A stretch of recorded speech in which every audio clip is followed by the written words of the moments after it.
Hey y'all, what's up? What's good? Welcome back to 7 Days of Daily Growth with Nay. I hope you guys are doing well. It's Sunday. What's up? I was getting ready for this and I feel like I was like, dang, I got a late night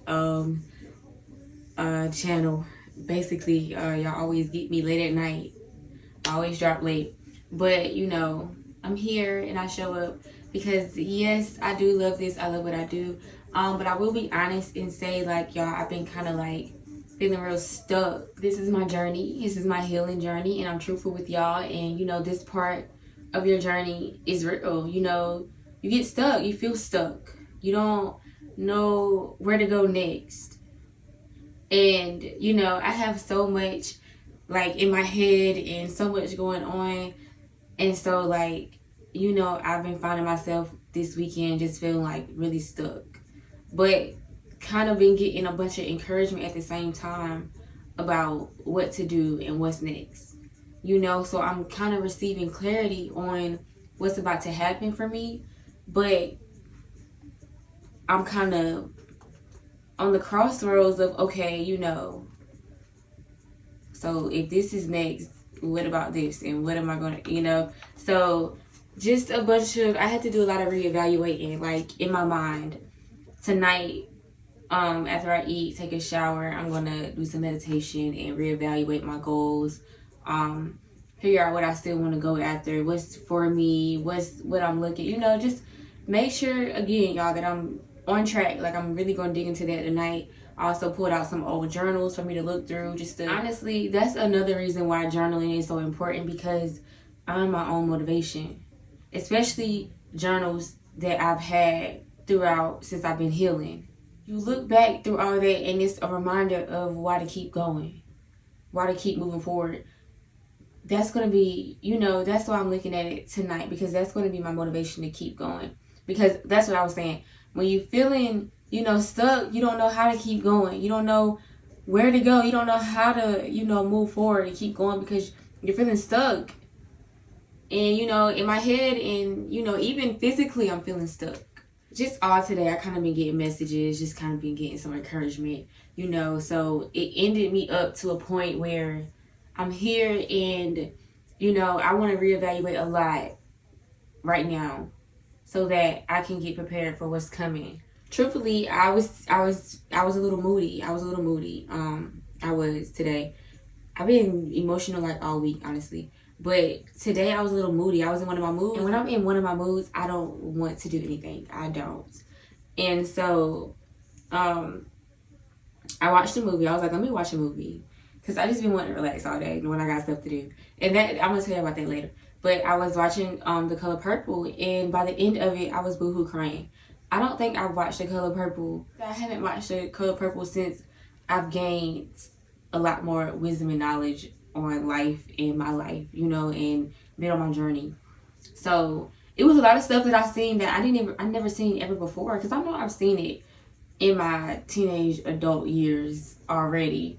You know how you say you watch something, and I've seen it when I was young. So, but today it was a couple of things that I seen that I did not see before. But by the end of this movie, y'all, I was boo-hoo crying. Like, at first, it was just tears of joy. I was happy for Silly and Nettie connecting, because they had that sister bond, at first, but then y'all, it got so deep. And I didn't want it to get into a deep cry because, I think I've said this before, like, since I've been on my journey, I hate to cry. I just feel so like I just feel like I don't want to be crying. I don't want to be sad, But crying, I know crying is good for you. I just swear, y'all, like, I try to hold back. Like, since I've been on this journey, I try to hold back from crying. Even though that's not good, I just try to wait until I can't no more. So I guess, like, tonight, y'all, I still try to hold it in, but I was just like, just go ahead, let it out. Just let whatever comes. And I did, and I'm so proud of myself because I let it come. And then it just, like, inspired me to get up and do what I gotta do. It really did. It just, like, everything just did something, it's domino effect. So I'm here. And I just want to say what really blew my mind about the movie, what I ended up getting out of it as I was reflecting on it and comparing it to life and journeys and even God, is that, you know, Celie was talking to God since she was 14 years old about her situation. She went through so many trials and tribulations, oppressed, you know, she went through so much before she got what she always wanted, which was love. And, you know, the only person she felt like really loved her was her sister. And of course, you know, as a mother, she had kids that were taken away from her. Of course, she wants that love from the kids that she birthed, you know. So for her to receive not only that, her family, but also freedom from a man that hit on her and beat her, that, for me, that was just like, yes, God, for you to create something, I feel like something real good too, something real genuine, you have had to experience or you've seen it, you know. That's art, creating something good, telling a story. And most of the time, people create from what they know or what they've seen, their experiences. Sometimes we don't look at movies and shows as reality, but sometimes it be real life stuff. Like, even if that's fiction, some things have happened, or that stuff happens all the time, or has happened, because that was placed like back in the day. But still, that's like a generational curse. I was just looking, I'm all over the place, but I was just looking at how the man had an upper hand. Matter of fact, not even going on to all of that, just like his dad, when Celie got free from Mr. And if you don't know, it's The Color Purple, but you know, when she got her freedom and when he was sick, like he was laying on the floor, house dirty again, all that stuff, his pops had the audacity to come in there, and you know what he told him? The grown man, house dirty, look, just sick, don't got nothing, because of the way he been treating people all his life. You know what he came in there and told him? He need to get up and find him a woman to cook and take care of his kid. No, he needs to get up and find himself. In which I think he really, you know, I think God definitely showed him, because he ended up, I never knew that the money that he went in the chicken coop to get, he went to the immigration office, I guess, to bring Celie's sister and her daughter and son into, you know, where they were, United States. I never knew that. So look how God, you know, he got that karma from mistreating her for so long, but, you know, he did a good thing.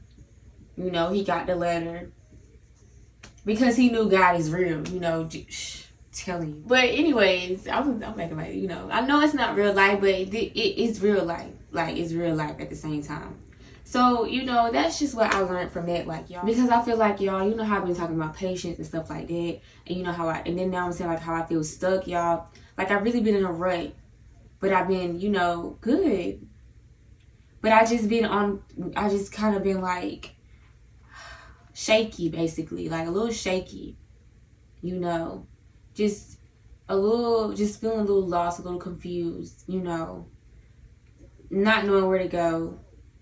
You know, just feeling stuck. And it just made me realize that it took her years to get what she was wanting, what she had started to desire, which was to have her sister with her, have her kids, you know, be free from all the pain, all the hurt that she's been through all her life since she was 14. You know, she was being raped by her dad, you know. So it's just that I have to look at my life the same way. Like, no matter the trials and tribulations, the hardships, whatever I go through, that's just something I'm going to have to endure. Because God made me a promise. And it's going to happen. And as long as I believe that, through the tears, through the not knowing, through the confusion, through the feeling stuck, God is going to do it. And which is why immediately when I finished crying, like my tears, the movie was going off, cut the TV up, I turned the music on, and I immediately picked up my Bible and I just went somewhere randomly and started reading the Bible. And it came on the story of Jesus. And I'm going to be real. You know, the story of Jesus is in the Bible like 100 times. Not really, but like 5 times in 5 different books. I'm not gonna, and I think I've already read all 5. I'm not gonna lie, sometimes when I'm in the book randomly and it gets on the story of Jesus, I kind of like, I'm like, all right, well, I done read that so many times, I want something else, you know, honestly. And it's crazy because when I found my Bible verse for today, and then I'm reading towards the end, and I think it's on the same page. In the Messenger version, it says something else. But in this version, it basically says, like, keep your eyes fixed on Jesus and what he's done and what he's went through. In the Messenger version, it basically tells you to keep reading that story over and over and over and over. And keep being familiar with what Jesus went through to get what was supposed to happen for him. The goodness of, you know, him being crucified and going with the Father and stuff like that, you know, being resurrected, all that stuff. I hope I ain't saying nothing wrong, but you know, for him to sit next or stand next to the Father, that's why he went through all of that. So he could get that. So that could be fulfilled. And so it was telling me like, and it just kind of read me like clarity, kind of like in your face, like, I know this could be a story that's repeated, but it's repeated for a reason. It's told for a reason. So anytime I randomly come to it, read it, be familiar with it, because that's just like me going through what I go through. Because every day is not easy. Every day is not perfect. I have feelings. I'm human. You know, with everything that I got right now and everything that I want to be fulfilled for me, to happen for me, it's going to take some time, and it's also going to take some tests and some trials. You know, it's going to take some lessons. And I just got to get through it. Just like Jesus got through everything that he went through with the people that, you know, were disrespecting him, basically, you know, treating him wrong, doing him wrong, mocking him and stuff like that, you know. But he endured all that, and he kept doing what he was doing. He never once stopped teaching, you know. So it just reminded me that I don't need it, no matter what, because I asked to be more like Jesus when I pray. So no matter what, I gotta keep going, and I gotta keep doing what God put me here to do, no matter what I'm going through. Because, you know, as soon as I opened the Bible and I started to read, God got me through exactly, like he gave me exactly what I needed. Because when I'm reading, because mind you, I've only read one page, and so I was reading a little bit of the story of Jesus. I was actually right there at the end of the story where, you know, Judas gave him up, and, you know, they got the other dude out of jail, and, you know, basically, you know, killed Jesus. Basically, I was there, and I was like, okay, well, and I was also looking for a Bible verse for today. So I was like, okay, well, you know, I didn't get nothing, so let me go look for another one. So, and then I came to Hebrews. So yeah, then I got to Hebrews, and then it gave me my Bible verse for today, and it also just gave me a lot of clarity. So, like, you know, when I'm reading, I'm like, thank you, God, because, you know, after all that crying and, you know, talking to God while I'm crying and just getting it all out there, I wipe my tears, I gotta open my Bible, and he's right there answering, you know. So I'm just grateful, and I don't know, I just felt like sharing it with y'all. I just wanted to let whoever's watching know, like,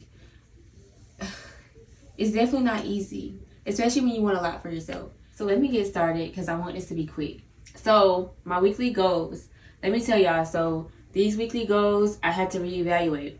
So it might be a good thing that I haven't really been up here these past Sundays, because it was time to reevaluate, you know, everything I got going on. The first goal is putting my phone away when I'm at home trying to get things done. Haven't been doing it, but it has to get done. Why? Because my goal number 2 is learn ways to manage time. So I'm going to do a little bit of research on time management, and, you know, see what I can learn and see what I can, you know, tailor to my life to try to help me manage my time. That's a huge factor, which goes into number 3. My number 3 goal, waking up on time as soon as the alarm goes off, whatever the alarm is set for. So, you know, I've been trying to go to bed by 10, get up by 7, 6, whatever.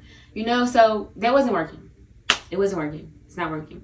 Tonight, I had to come to the conclusion that I'm a night person, and I have to embrace it.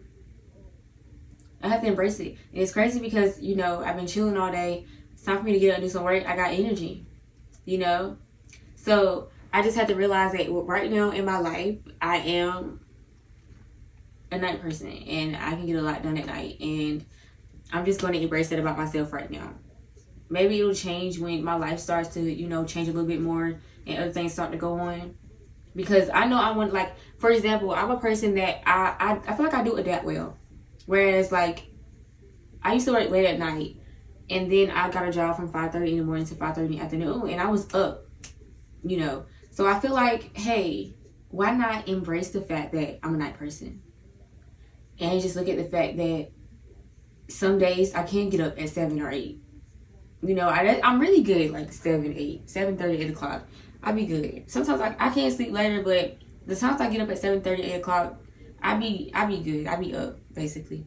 My goal right now is to just, when my alarm goes off, I just need to get up. And basically, I plan to, once I got everything done and I'm ready to go to bed at night, I plan to see what's a good time for me to get up the next morning that I know is going to be reasonable and also going to allow me to get things done, get ready, you know. I'm going to set that alarm and I'm going to get up. So if that looks like, because I got school, so if that looks like 6:30, that's what it is. And so on a Monday night, I probably need to try not to have a lot going on. You know what I'm saying? But, you know, we'll see. We'll see how it goes. I'm just going to try it that way. When you know who you are, you just got to work with yourself. And I was trying to change something about myself that's just something that actually is beneficial. I was watching Color Purple in the gospel song. God is trying to tell you something. You can't sleep at night. I'd be up anyway, so maybe that's the best time for me to really work. And I actually do get things done. Especially if, you know, I put my phone away and I tackle everything how it's supposed to be tackled. Manage that time I have when I get home off work, getting things done. But I'm definitely going to try not to, you know, have so much piled up. Because I have a good morning routine going on anyway. So, you know, we're going to see how it goes, these goals, you know. I'm excited to try it this way. Right now, I'm just embracing where I am.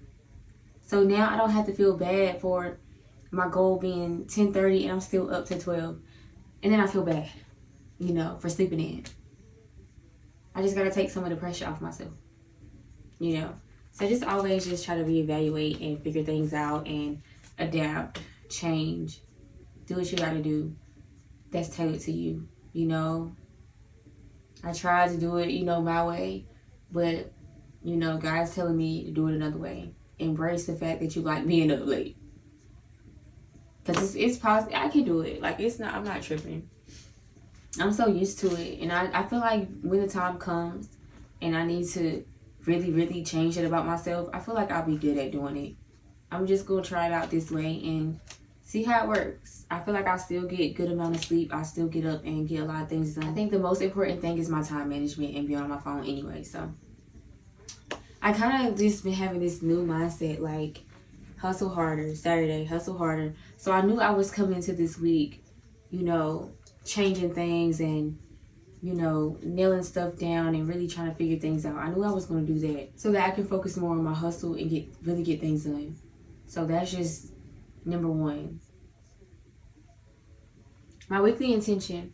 Isle and Asia intend to have a love-filled week. It's all love. Everything is all good. Smiles. I love everybody. Be love. You are love. Love is within you. Show love. I just want a love-filled week. Me giving out love. Me being loved and receiving love. Amen. My Bible verse for the week. I'm going to try to make this quick. I really am. My Bible verse comes from Hebrews chapter 11, verse 1. The New International Version. Now faith is confidence in what we hope for, and assurance about what we do not see. The Message Version. The fundamental fact of existence is that this trust in God, this faith, is the firm foundation under everything that makes life worth living.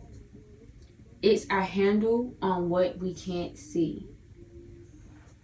And then the rest of the chapter just goes on just listing, you know, what people in basically the first testament of the Bible, it just talks about the faith that they had and what they didn't see. Things that were fulfilled that they did not see physically. They didn't see it happen at all because they passed away. But God still fulfilled it. And they still had faith that it was going to happen.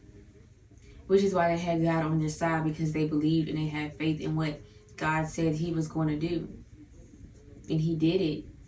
He did it for them. He did things that some of them did not see, because they were dead. But he still fulfilled the promises that he made to them. It's already done. This gospel song is in my head. It's already done. It popped because that's what the lyrics are. So it just popped in my head. It's already done. It was already done. Hebrews 11:1. Now faith is confidence in what we hope for and assurance about what we do not see. Faith is confidence in what we hope for. God has plans to prosper you, not harm you, to give you hope in the future. That's his promise. That's his promise, right? He wants you to have faith in that hope. He wants you to have faith in that future. He wants you to have faith in that prosperity. God wants to prosper us, not harm us. Give us a hope and a future. That's what he wants to do. Do you believe that? Do you have faith in that? If you can't see it, you can't see it. You know what you want. You know you want your plans to prosper. You know you want hope in the future. You know you want God to do that for you. But do you believe that he's going to do it? Do you have that faith? Do you have faith in the plans that you can't see yet, that's not there? Because you want these things to happen. That's your vision. That's your hope. That's your future. I hope these things to happen. I want this in my future. I desire these things to happen for me. But they haven't happened yet. These are just things that you have hope for. This is just your future. This is far off. And he promises to give you hope in the future. Your dreams that are far off, that you haven't reached yet, that's your future. That's your hope. That's what's going to prosper you in life, not harm you. The things that you believe in, the things that you want for yourself, the good things. Do you have confidence in the fact that that's going to happen for you? That God is going to make it happen for you? Do you have faith in that? Do you believe in that? It's a lie that I want, that I don't see yet. But I have faith that it's going to happen. I know it's going to happen. I see it up here. I want it to happen. But God hasn't made it happen yet. But I'm not asking why. I'm not asking how long. Because I know he's going to do it for me. He's made the promise. It's already done. So I got to be confident in that. No matter what. On everything I do concerning my dreams, my future, I got to be confident in those things.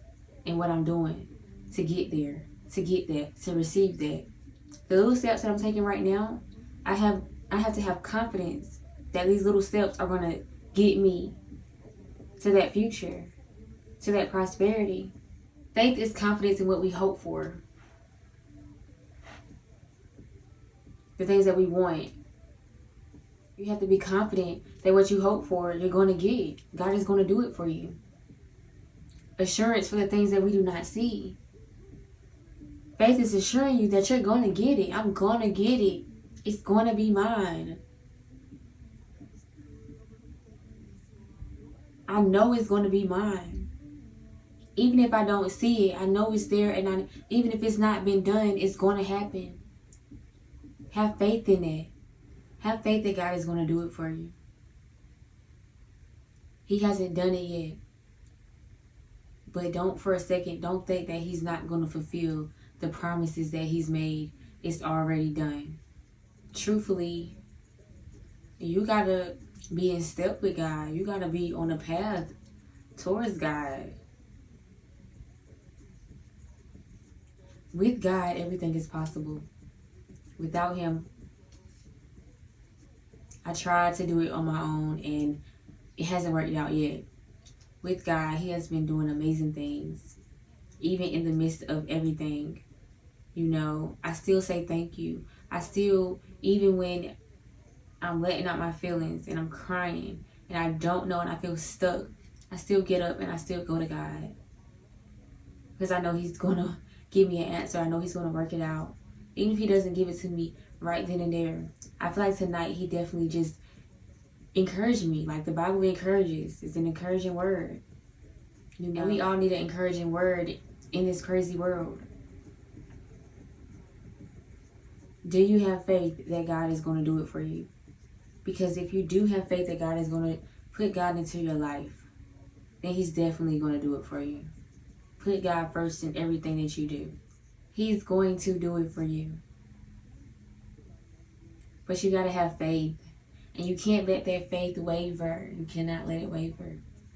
You cannot doubt him. You cannot doubt God in what he stands for and what he can do. He can do it for you.